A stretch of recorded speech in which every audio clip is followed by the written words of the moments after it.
కేవలం 7,999K up to 10 kgs వరకు బరువు తగ్గి అధిక బరువు నుంచి వచ్చే ప్రధాన సమస్యలను దూరం చేసుకోండి. హాయ్ హలో నమస్తే, welcome to movie mixture. Peddi promotions లో హడావిడి చేసిన జాన్వీ కపూర్ సినిమా రిలీజ్ అయ్యాక కనిపించలేదు.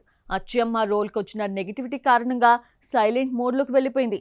ప్రెజెంట్ కొత్త కథలు వింటున్న జాను పాప ఈసారి స్టోరీస్ సెలెక్షన్ విషయంలో ఆచితూచి అడుగులేస్తోందా? బోని తనయ ఏడాది పాటు తెరకి దూరం కాబోతోందా? కాటుక అక్కర్లేని కళ్ళు, ముక్కు పుడక అక్కర్లేని ముక్కు, అలంకరణ అక్కర్లేని అరుదైన నా చికిరి అంటూ బుర్చిబాబు పెద్ది రిలీజ్ కు ముందు జాన్వీ కపూర్ కు ఓ లెవెల్లో ఎలివేషన్ ఇచ్చాడు. ఇదే ఊహించుకొని వెళ్లిన ఆడియన్స్ మైండ్ బ్లాక్ చేసేశాడు డైరెక్టర్. ఆమెను చూపించిన తీరుపై తీవ్రంగా వ్యతిరేకత రావడంతో యూటర్న్ తీసుకున్నాడు.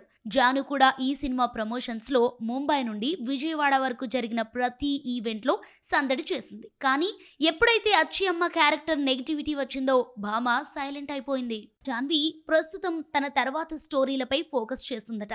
తుంబుడ్ డైరెక్టర్ అనిల్ బార్వే చెప్పిన కథకు గ్రీన్ సిగ్నల్ ఇవ్వబోతోందట. ఇదొక క్రియేచర్ హారర్ థ్రిల్లర్ స్టోరీ అని టాక్. జియో స్టూడియోస్ ఈ సినిమాను నిర్మించబోతోందట. ఈ ఏడాది ఇయర్ ఎండింగ్ నుండి మూవీ స్టార్ట్ కాబోతోందని సమాచారం. గతంలో గోస్ట్ స్టోరీస్ వెబ్ సిరీస్ లో మెరిసిన జాను ఈసారి సిల్వర్ స్క్రీన్ పై హారర్ స్టోరీతో రాబోతోందట. ప్రస్తుతం జాను చేతిలో లగ్జా గలేలో నటిస్తోంది. టైగర్ ష్రాఫ్, లక్ష్య హీరోలుగా నటిస్తున్న ఈ సినిమా ఇయర్ మే 14న రిలీజ్ కాబోతోంది. ఈ లెక్కన ఈ ఏడాది పాటు జాను పాప సిల్వర్ స్క్రీన్ పై కనిపించటం కష్టమే. రాకాలో ఉందన్న టాకే కానీ అఫీషియల్ కన్ఫర్మేషన్ అయితే లేదు. ఇక పెద్ద రోల్ కారణంగా విమర్శలు ఎదుర్కొన్న జాన్వీ దేవరా 2 ఉంటే తన క్యారెక్టర్ విషయంలో మరింత జాగ్రత్త తీసుకుంటోందా? దేవరాలో పాటలకే పరిమితం చేసిన బ్యూటీని ఈసారి పర్ఫార్మెన్స్ స్కోప్ ఉండేలా మేకర్స్ డిజైన్ చేస్తారా? Let's see.